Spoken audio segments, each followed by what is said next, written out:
Imagine a cena: carros antigos repousando no fundo do Mar Vermelho.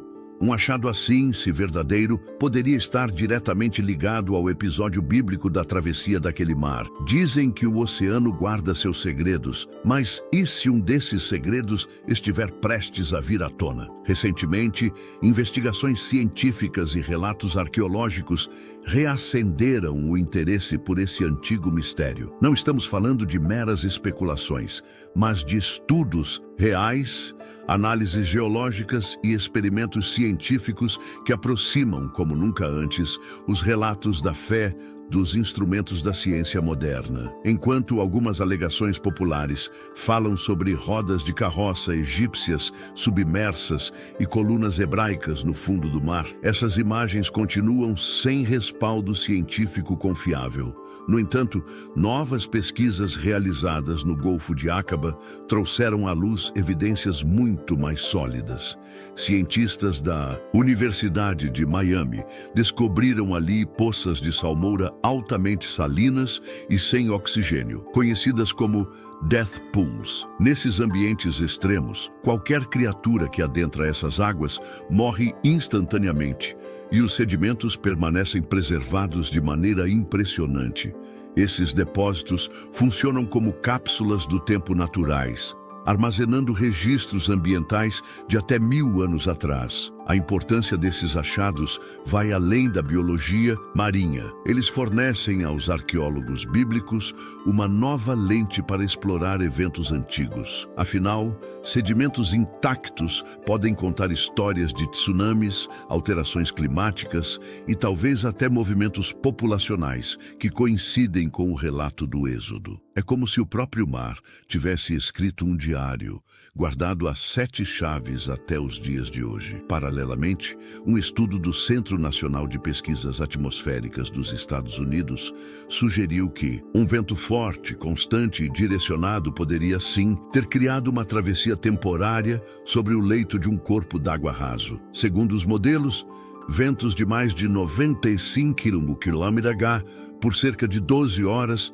poderiam deslocar as águas e abrir uma passagem seca. O fenômeno é raro, mas fisicamente possível, e o verdadeiro milagre, segundo os cientistas, estaria no timing preciso descrito nas Escrituras. Imagine um vento forte o bastante para dividir as águas e mantê-las assim justo no momento da travessia, para logo em seguida voltar à sua força natural e cobrir novamente o caminho. O relato bíblico de Êxodo 14 descreve a fuga dos israelitas do Egito e sua chegada às margens do Mar Vermelho, encurralados entre o mar e o exército do faraó. É nesse momento crítico que Moisés, seguindo instruções divinas, ergue o cajado e as águas se separam. Para bilhões de pessoas, esse momento representa libertação, justiça divina e intervenção sobrenatural. Mas para outros, sempre foi um símbolo, uma metáfora. A questão que se coloca agora é: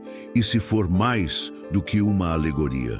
O debate sobre a localização exata da travessia é antigo. Alguns estudiosos sugerem que o Mar Vermelho seria, na verdade, uma má tradução de Mar de Juncos, o que apontaria para áreas pantanosas mais ao norte. Outros indicam o Golfo de Suez, mais acessível e com profundidade reduzida. Mas o Golfo de Aqaba, entre a Península do Sinai e a atual Arábia Saudita, apresenta uma formação geológica singular, uma espécie de ponte terrestre submersa, com inclinação gradual e largura suficiente para permitir a passagem de uma multidão. Essa formação, detectada por satélites e confirmada por mapeamentos subaquáticos, é uma das mais intrigantes da região. A ideia de que essa estrutura poderia ter sido o caminho usado pelos israelitas ganha força, especialmente diante das limitações de outras teorias.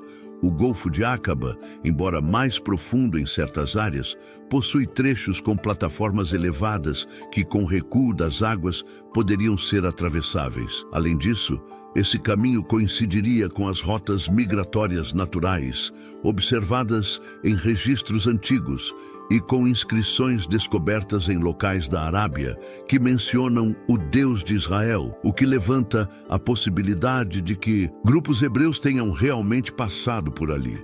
Enquanto isso, vídeos e reportagens continuam a circular pela internet, alegando descobertas de carruagens antigas preservadas pelo coral no fundo do Mar Vermelho. Essas afirmações, embora impactantes, carecem de validação acadêmica.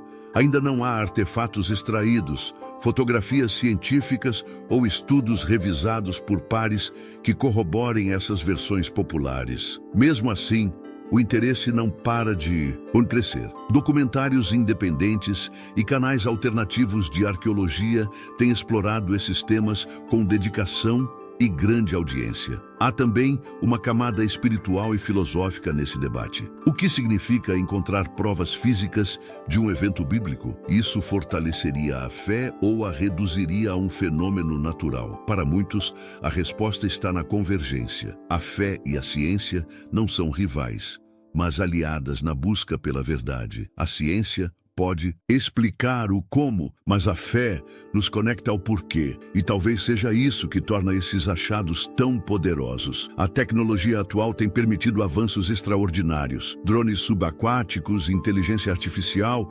imagens de satélite e sensores multiespectrais estão revelando estruturas e padrões que o olho humano jamais perceberia. A arqueologia bíblica, antes vista com ceticismo, começa a ganhar espaço com apoio da ciência. Novas escavações em áreas mencionadas nas Escrituras têm revelado desde inscrições em cavernas até estruturas urbanas que batem com descrições milenares. Outro ponto relevante é o papel dos death pools nas investigações arqueológicas. Em ambientes marinhos normais, os corpos e objetos são rapidamente consumidos por correntes, bactérias e vida marinha. Mas nessas poças de salmoura, o cenário muda radicalmente. Sem oxigênio, sem vida e com alta salinidade, o fundo permanece intocado.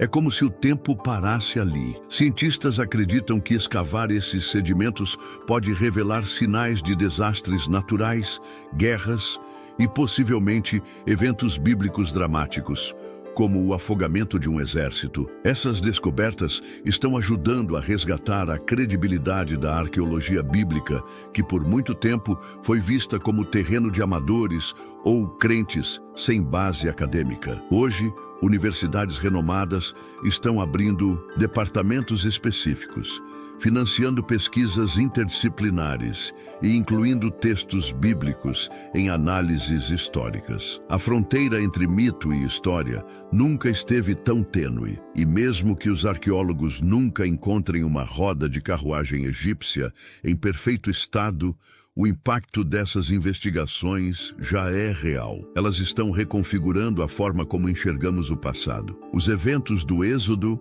antes restritos à catequese ou à simbologia religiosa, agora se tornam parte de um debate global sobre as raízes da civilização, as migrações humanas e as narrativas que moldaram culturas inteiras. As rodas do faraó talvez nunca sejam exibidas em museus, mas isso não tira sua importância, porque às vezes os artefatos mais poderosos são os que desafiam nossa lógica e alimentam nossa fé. E se as águas realmente se abriram? Se isso for verdade, o que mais será? O que mais está escondido sob as areias do Sinai, sob as águas do Mar Vermelho, ou nas páginas ainda não reveladas da história? Se esse conteúdo fez você refletir, questionar ou simplesmente se maravilhar com os mistérios antigos que ainda ecoam nos dias de hoje, inscreva-se no canal. Aqui, revelamos as conexões entre história, fé e ciência. Ative o sininho para não perder as próximas descobertas que podem transformar a maneira como você vê o mundo. E lembre-se, às vezes, o passado não está enterrado, está apenas esperando para ser redescoberto.